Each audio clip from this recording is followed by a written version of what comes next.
Patrick was appointed by President George W. Bush and confirmed unanimously by the United States Senate as Special Counsel for Immigration-related unfair employment practices in the U.S. Department of Justice's Civil Rights Division.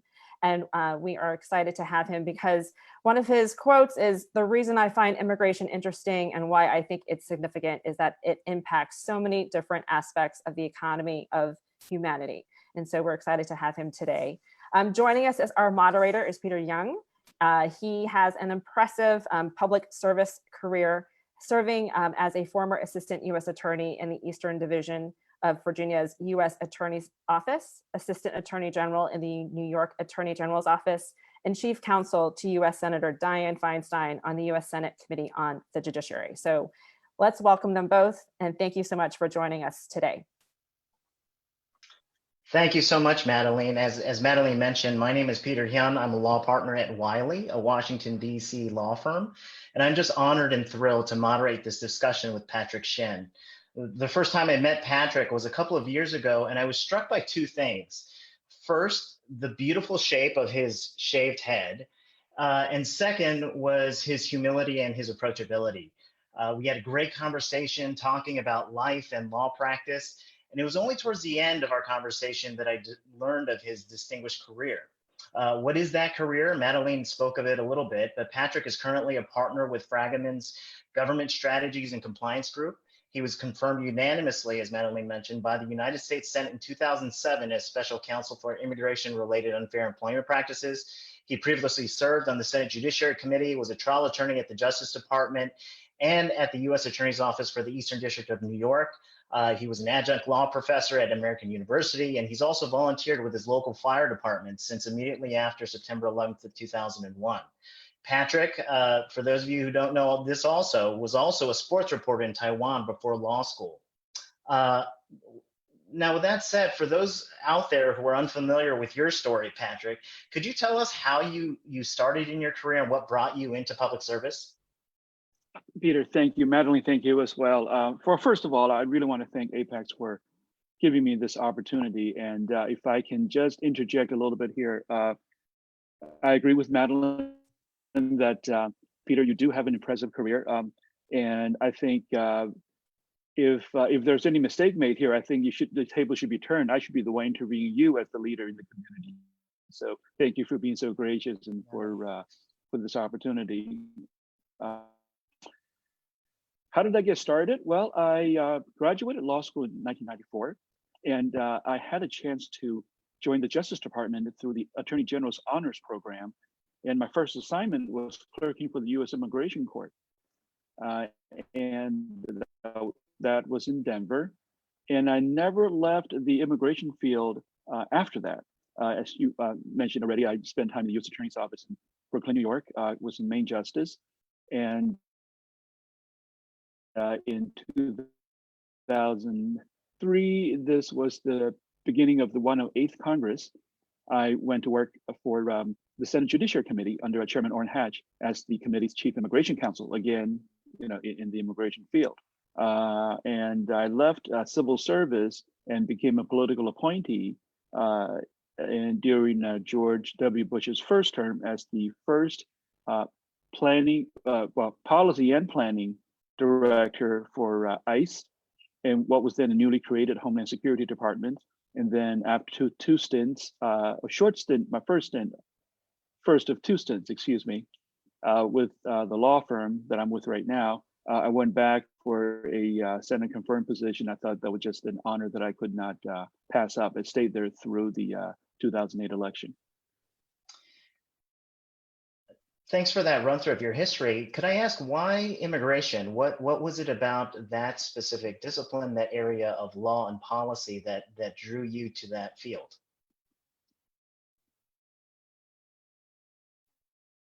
Well, it is a fun area, can be a frustrating area as well. Say that, when I graduated law school, I can't say that I necessarily only wanted to do immigration. I would have been honored to have joined the Attorney General's Honors Program in any field, but I was happy to see that available. Previous to that, I guess my personal background as an immigrant in this country and appreciating the opportunities, that I've had, but also recognizing that, we have rules and laws that we have to follow. So it just like it was some personal interest and the job happened, and I never left. What about your transition right now? You're in the private sector. How did that happen, and what do you do now? Transition actually was surprisingly smooth because for the first 12 years or so, I only worked for the government and really only wanted to work for the government. But I have been able to draw upon some experiences that I had in public service to help my clients today. So that was actually not a tough transition, or not as tough as I thought it would be. So my firm, the Fragomen firm, has over 50 offices worldwide, and we represent multinational companies and other employers in bringing talent to the target countries, not necessarily including, but not necessarily only the U.S. And specifically for me, I work with clients to several aspects of my job. One is that I work with clients to advocate for favorable immigration laws and policies that help grow the economy and grow American jobs. And so that's something that helps my client, but also I think is meaningful. And the other part of what I do, and increasingly more and more, is that I work with U.S. employers to develop risk mitigation plans and in-house immigration compliance policies to avoid risk, and to work with employers to also ensure that there are two sides to this, right? There's one side of the laws that protect U.S. workers and make sure that U.S. workers are not adversely impacted by hiring of foreign nationals, and this is very much in line with this administration's Buy American, Hire American executive order. But at the same time, immigration laws also prohibit the discrimination of non-citizen workers. So I help employers walk that fine line, and I think my experience having worked for ICE and the Civil Rights Division helped me work with employers in that striking that balance. My parents immigrated to the United States in the late 70s on a one-way flight from South Korea. And growing up in the 80s in Los Angeles, my parents always talked about how wonderful this country was. And it's interesting how over the decades, immigration certainly has become a political lightning rod. I'm curious how you view the debate over immigration policy having changed over the years, and also how it's impacted what you do now. Right. I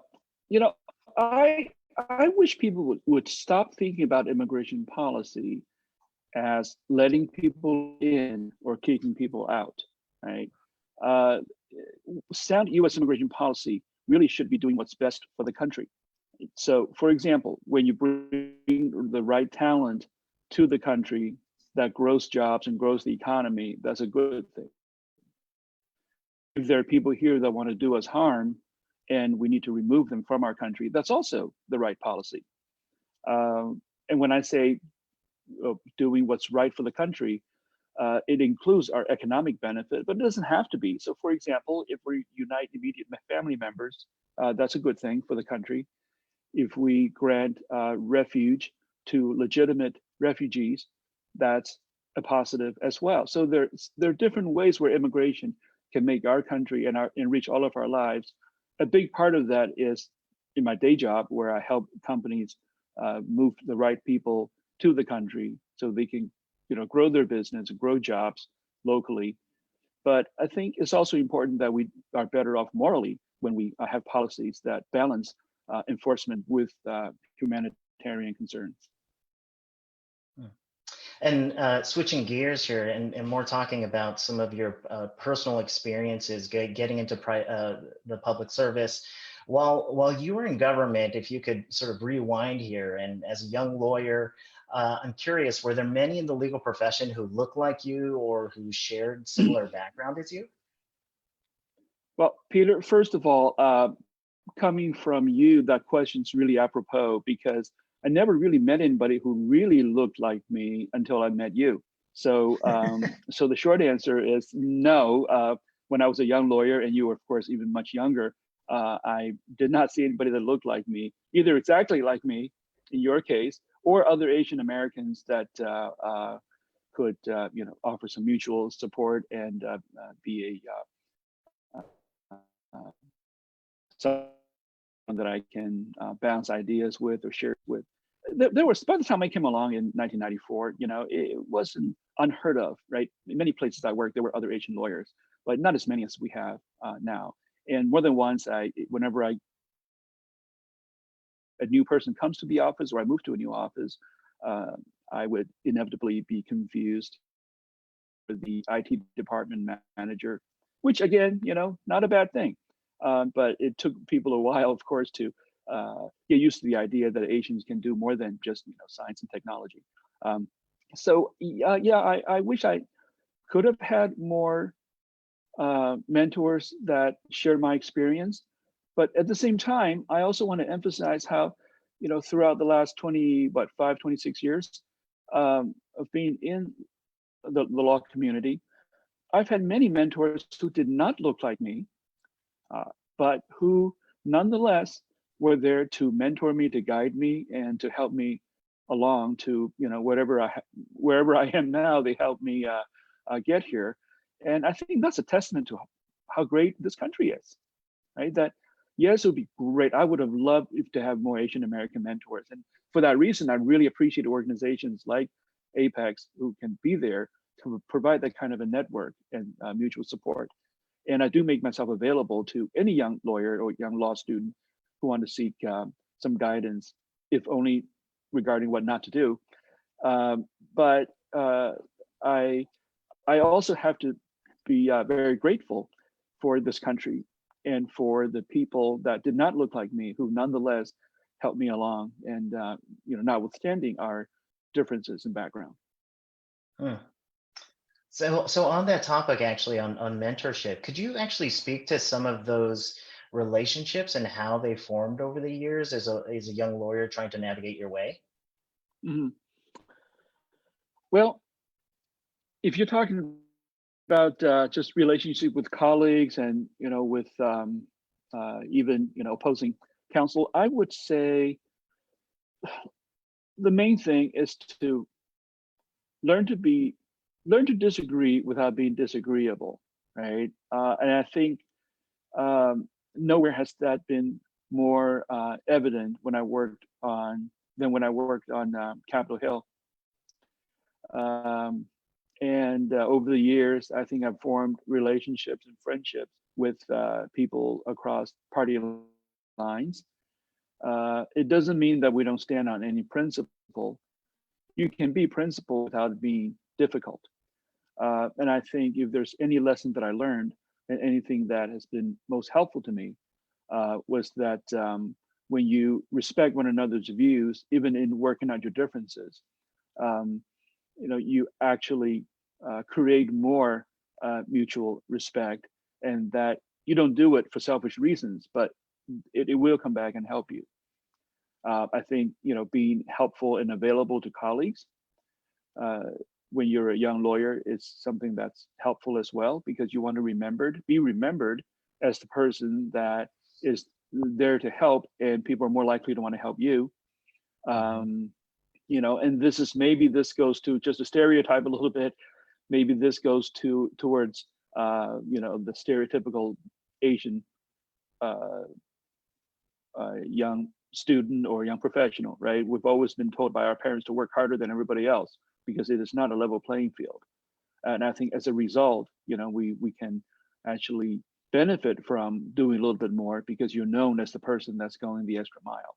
And I think we, in that respect, I think we can consider ourselves very, very lucky, very blessed to have the background that we have been taught the principles, the work ethic that we've been taught by our parents.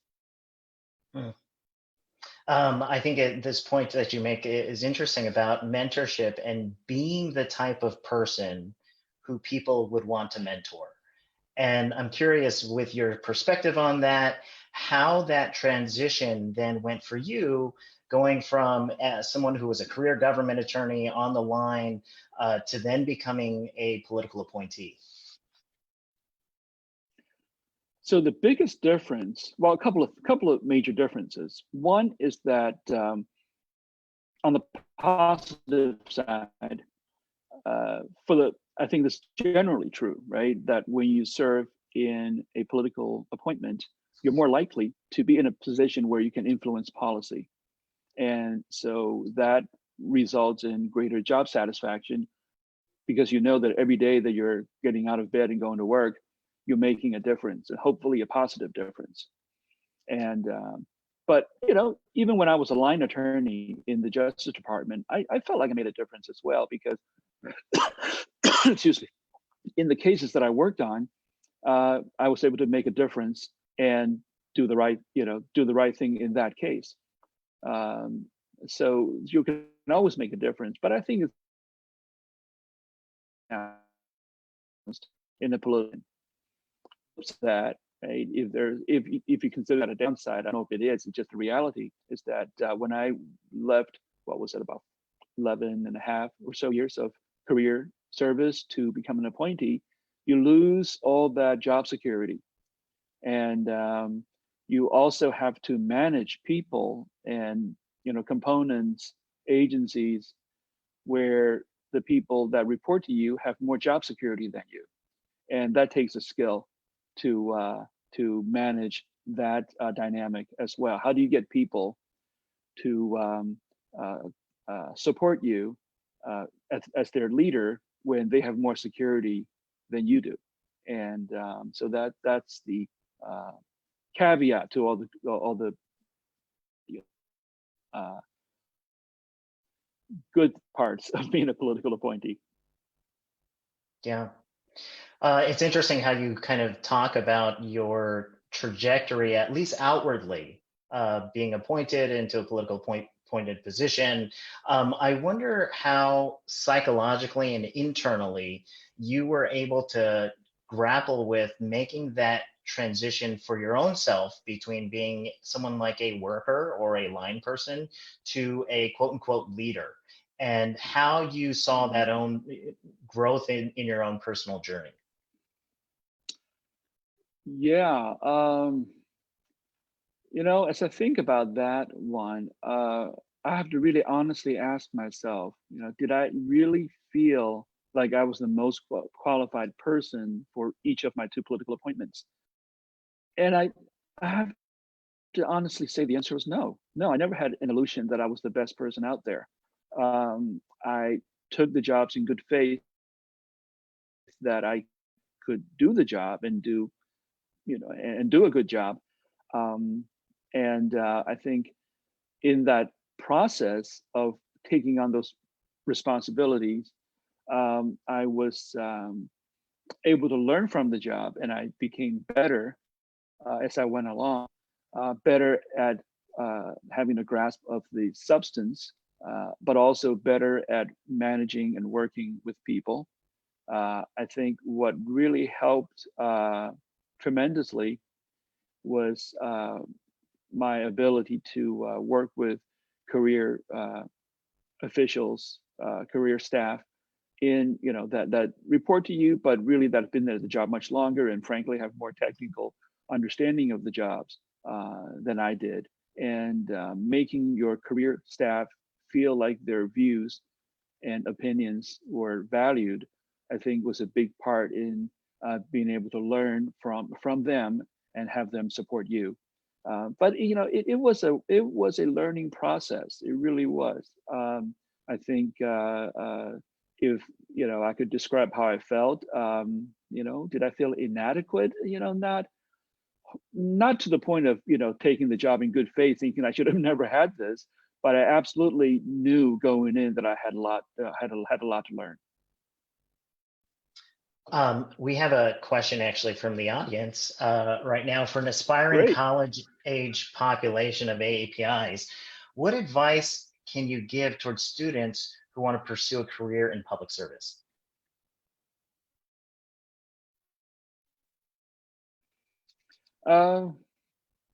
Well, start with the fundamentals, right? It doesn't matter where you work; you want to be as good as you can. I would say, and it's getting more competitive than ever. If I were to take my credentials and apply for the DOJ honors program today, I don't know if I would have gotten in. So obviously study hard and um, you know it sounds so stereotypical, like as Asian parents, right? I have two kids. One has graduated from college, the other one's headed to college. So forgive me for sounding like your parents, but study hard and get good grades. I mean that's a fundamental that is important. There are no shortcuts. But in addition to that, I would say absolutely, especially if you're talking about public service, as in serving in a appointed position. Meet more people, find out what your interests are because you want to be happy with what you're doing, but also learn to network. This does not take the place of working hard. This thing about is who you know, not what you know. That's only partially true, right? That's only partially true because what you know increases your chances of meeting important people, right? It gives you credibility. Go look at it from the other angle. If you make some great connections, whether you work on Capitol Hill or whatever, you still have to show what you can do after you meet these people. So I would say, yeah, having that balance of having the substance, but at the same time, feeling comfortable in meeting people and learning to network, join organizations like APAICS, right? This is extremely helpful. I can't overemphasize how valuable organizations like this one is to Asian Americans. Things like this didn't exist when I was coming up. Hopefully that's enough to without sounding too much like your parents, to the audience member that asked the question. Hopefully that's of some value to you. We have another question actually, and this it goes to some of your own upbringing, your background. How did you find your own Asian American background? How did you see that affecting your views on immigration policy? Oh, immigration policy. Well, I think being an immigrant helps me understand and empathize with the immigration community. That obviously helped. That's an obvious answer, right? And I think the values that we've been taught, since we were young, all of us here, the work ethic, the traditional values. I know that for those who don't understand our community or our culture, I think it's possible that we could be seen as overly deferential to our colleagues. But I think the humility and the ability to empathize can help us in everything we whether it's making policy, right, understanding that the decisions we make impact people, right, not just businesses. And although I would also say that the two I know there may be some cynicism as well, but I really want to say that working for business interests very much can also coincide and complement working towards humanitarian interests, because a good economy, working with companies that help them hire people and create more jobs, those are all positive things, right? That should go hand in hand with an overall immigration policy that also looks at how to unite families and how to give refuge to legitimate refugees, for example. Mm-hmm.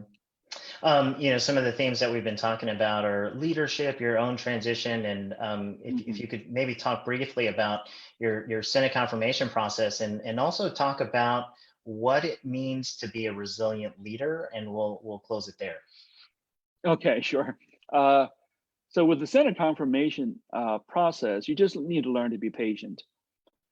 It is quite an honor to have been confirmed by the Senate, even if it's not the one I had was not at all a very high profile position. In fact, I'm struggling to think of any position that's lower than in the federal system that still requires Senate confirmation than the job that I had. But it's still, nonetheless, an honor. I remember making other people in my gym watch C-SPAN when my name was coming up, and of course, I got through because it's not a high-profile position. I got through unanimous consent. I think this is also where I think your ability to work with people and to respect others first, if you want the respect in return, really comes in to play, because I actually had to wait a long time because of reasons unrelated to me, and that's something to remember. Right? You can be held up for reasons, in most cases, reasons unrelated to you. So the Democratic leadership at the Judiciary Committee and what was then the Justice Department and the Bush administration had some disagreements around 2006, 2007. You all can just look that up. It was a very highly publicized disagreement. And as a result, I waited 7 months. That was hard, especially when it was public. I had to give notice to my employer already. Then when the stalemate was worked through, I actually got through the Democratic side through what's called the hotline, the unanimous consent without an up or down vote, in 2 hours. And that was through help from friends in Senator Leahy and Senator Kennedy's office, with whom I had many policy disagreements, right? But we all worked things out in a way that was, we showed mutual respect. We worked it out, and I have to say, kudos to them, right? My appreciation, gratitude to them for helping me through the process, notwithstanding the many disagreements that we had.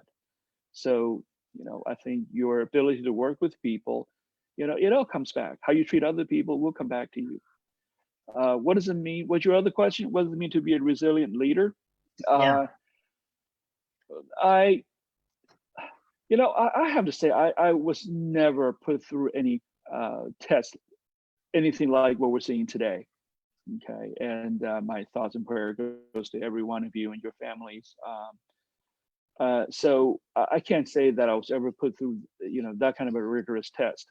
But I think being a resilient leader requires you to motivate people, right? So I think the same principles that I talked about still applies here.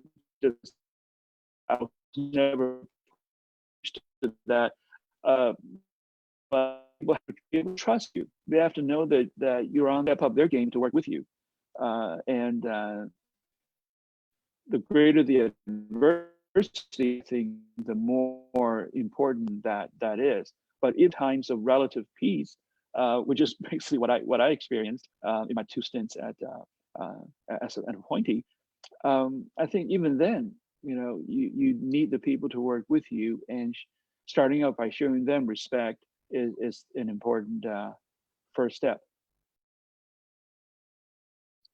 Well, great. I'm going to hand it back over to Madeline, because I know we're just a little bit over time. But thank you so much, Patrick. I know we left a lot on the table, and I will I want to encourage our audience. As Patrick mentioned, he is totally available and is somebody who wants to pay it forward.